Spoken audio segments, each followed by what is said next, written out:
Hi, my name is Jake Brockwitz, and this is a screencast to show you how to control access to your forms and elements. I'm going to start off with the most basic way to control access is through permissions. I'm going to click through from the module installation page and go over to the permissions UI for the Webform module. It ships with a lot of standard permissions tied to entities, whether someone can access the entities they create or the forms they create in this case.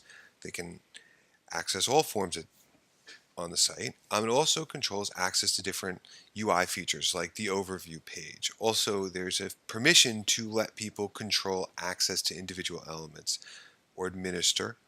Also, with this CSS and JavaScript injection, you can allow users access to that or you can disable access. And now you're getting the very familiar edit and forms, any form or own forms. And then Webform nodes also have all the standard no permissions available, and even in the UI you can control if someone has access to the YAML form source code behind a form, or even able to enter custom properties. That's the permission aspect, and then we can get into, I'm going to jump over to the form,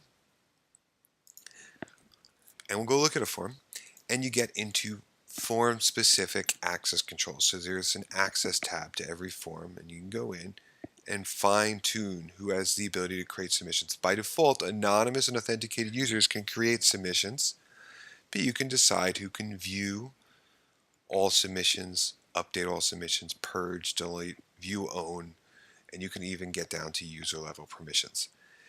These form level access controls are also applicable to elements, and I'm going to just show you that in the UI. And if we're going to, for example, have a field, you can go in, scroll down, I'm going to collapse it so that we can get right to it.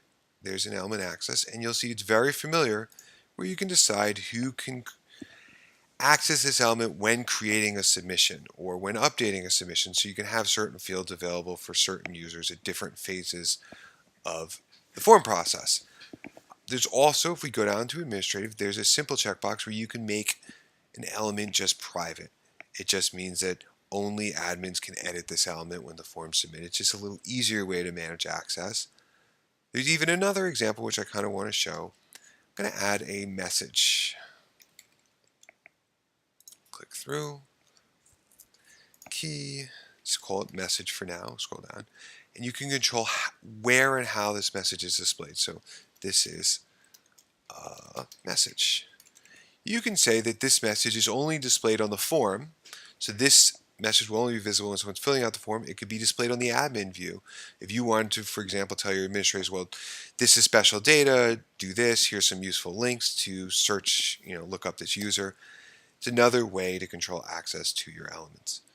It's also important to emphasize to developers that the submissions are entities, and the whole entity system has access controls that are available, and the same with forms. So you can also use hook access controls to adjust how people can access your forms.